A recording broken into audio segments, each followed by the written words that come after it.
Hey, Smart Cookies, Nicole here. I am back with another tool to build your business. And this one is how do you create a Gmail signature that you can make sure you're driving traffic to your website, your social media, or maybe your latest podcast episode. Speaking of, if you haven't, why don't you, go check out mine. Okay, let's jump in. First step, pretty easy. Open up your Google Docs. Move myself out of the way here. And we're just going to insert a table. You're going to grab a 2x3 there, and then I want you to think about what you need to input for your brand. Will you include an image? I'm in a little extra, so I'm going to include my transparent PNG of my handwritten signature, and then a couple links that I think would be helpful to anybody that is receiving an email or responding to an email. They're getting a reply from me in some way. So I'm going to drop that in with the miracle of TV. You're going to see it on fast forward. Here we go.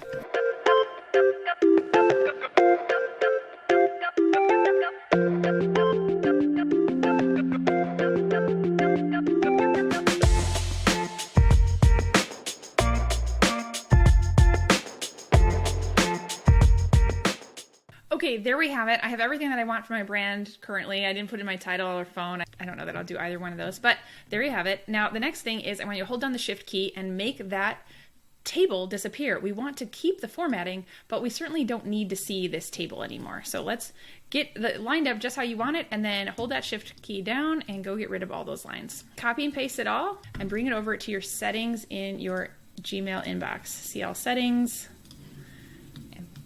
A little more than midway down, you would create new. There we go. I'm going to change that for new for a blog article. I have something else on reply that looks a little bit different. I'm going to press save.